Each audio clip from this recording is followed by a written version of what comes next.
Hoy estamos con Sacil Romero. Sacil es directora de la carrera de Relaciones Internacionales en el Tecnológico de Monterrey, Campus Guadalajara.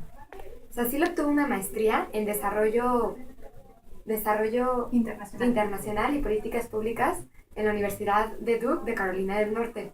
También fue seleccionada por el Estado de los Estados Unidos para participar en el Programa Internacional de Liderazgo y ha trabajado en 2006 junto con la UNICEF para implementar programas sociales en zonas de conflicto. Así es.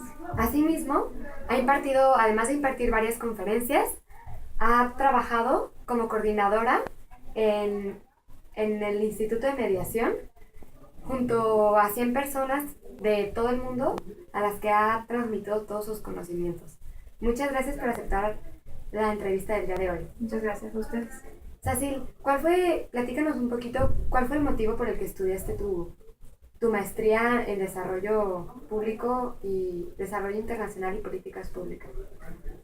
Mi antecedente es que yo estudié la carrera de Relaciones Internacionales y dentro de la carrera de Relaciones Internacionales yo me especialicé en resolución de conflictos. Me parecía un área muy interesante porque cuando yo decidí estudiar Relaciones Internacionales sucedían en varios países del mundo, específicamente en África, genocidios que a mí me llamaban mucho la atención. Por eso estudié Relaciones Internacionales y me involucré con resolución de conflictos. Pero ya estudiando y trabajando en el área me di cuenta que resolución de conflictos era la parte final.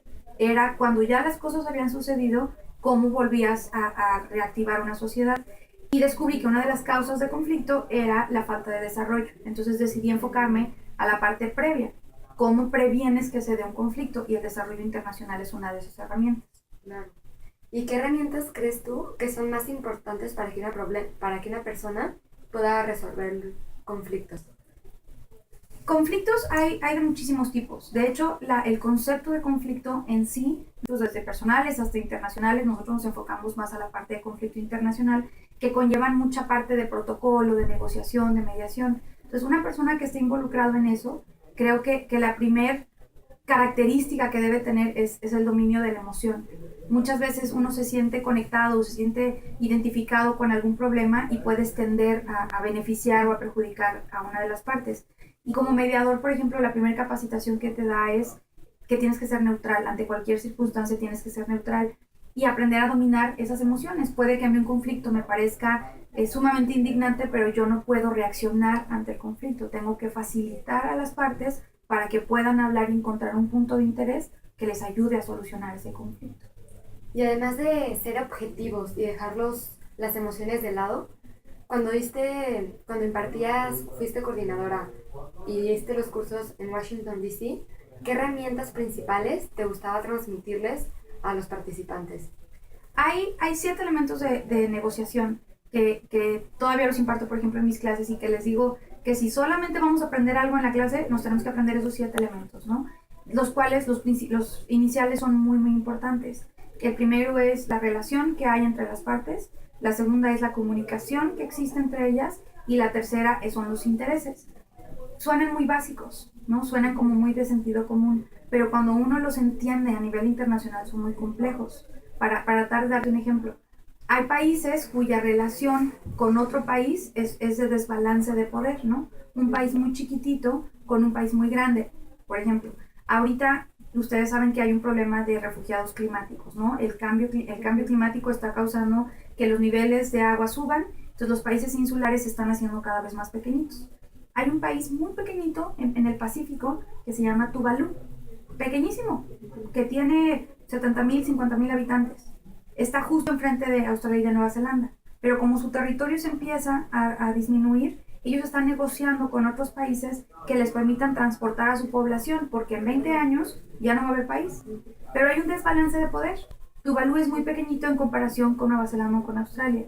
La relación que domina ahí es una relación desigual. Entonces, cuando Tuvalu se acerca a Nueva Zelanda a pedir refugio climático, Nueva Zelanda le dice, sí, pero solo te acepto si empiezas a identificar esos elementos de negociación, que son los que más les pido a los estudiantes que logren identificar, aprendes a desdoblar un conflicto para encontrar las áreas en común que puedan ayudar a resolver. Y dentro de toda esta problemática, ¿has encontrado algún parteaguas o algún desafío específico que ha marcado tu trayectoria profesional? Sí, yo creo que sí, y esa es una pregunta que me han hecho varias veces. Creo que para mí el reto más grande fue haber trabajado para UNICEF, porque En Kosovo, en Europa del Este, así es. Yo terminé mi maestría y inmediatamente me invitaron a participar en la misión de UNICEF en Kosovo, que pues UNICEF es Naciones Unidas y sonaba muy interesante, pero en un país de posguerra, un país en construcción, pues no sabía mucho, o sea, no tenía muy claro qué podía esperar. Además de que son unas condiciones de vida muchísimo más complejas de lo que yo esperaba, el reto era poderme mover entre dos comunidades, una serbia y una albana, que estaban y del otro, entre las comunidades que no, ni siquiera se hablaban, ¿no? Entonces tenía que poder hablar, por ejemplo, con el ministro de Educación serbio y al mismo tiempo o en la tarde hablar con el ministro de Educación albano para proponerles el mismo proyecto, pero ellos tenían que sentir que era independiente. Si en algún momento sentían que era conjunto, sencillamente se salían de la negociación. Entonces es el vivir siempre en esa línea de no me puedo equivocar, no puedo decir una cosa que lo relacione, como que ese reto fue muy grande para poder trabajar un año completo. ¿Y bajo qué condiciones viviste esa experiencia? ¿Condiciones de vida? Sí. Lo que sucede es que yo llegué a Kosovo en el 2006, había habido unos ataques muy fuertes en el 2004, entonces todavía estaban en periodo de reconstrucción. Y como Kosovo en ese momento era algo que llamamos territorio autónomo independiente, no era un país conformado, no tenía instituciones, no tenía presidente, su gobierno interino era Naciones Unidas. Como no tenía instituciones, no había quien proveyera servicios. Entonces, la mayor parte del tiempo no había agua, no había luz, ni ciertos servicios a la población, pero era algo muy, no nada estable, ¿no? Había días que alguien decía, hay agua, entonces tú te salías de tu trabajo para ir a tu casa a llenar tus botes de agua porque en ese momento había agua, ¿no? Y son condiciones de vida que pues no habíamos vivido, Claro. o al menos yo no había vivido, y tienes que adaptarte muy rápido para poder seguir haciendo tu trabajo. Wow. Pues felicidades de haber podido mediar esas relaciones tan difíciles.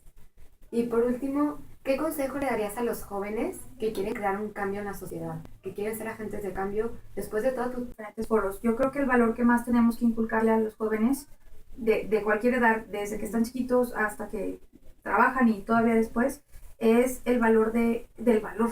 Hay que ser valientes. Hay que ser valientes para hacer las cosas, hay que ser valientes para animarse, hay que ser valientes para resistirse. Entonces creo que es un valor que nos hace mucha falta. Creo que jóvenes, especialmente por ejemplo de la edad que tienen ustedes, se enfrentan a muchas decisiones que a veces por falta de valor deciden irse con el grupo o deciden participar cuando lo que ustedes están sintiendo es no participar.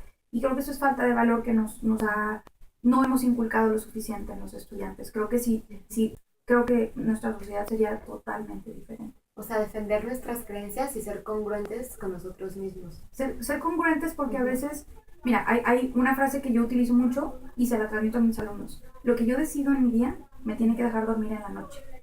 Cualquier cosa que yo decida en mi día me tiene que dejar dormir por las noches. Me puedo engañar pretendiendo que duermo, pero si yo me voy a la cama tranquila de lo que hice en el día, entonces estoy tomando buenas decisiones. Y creo que muchas veces tomamos decisiones fáciles y en la noche le estamos dando vuelta. Si fue lo mejor, claro. Ay, Cecil, pues muchas gracias por todos tus consejos. Ha sido un gusto escucharte y gracias por tu tiempo. Gracias a ustedes. Gracias.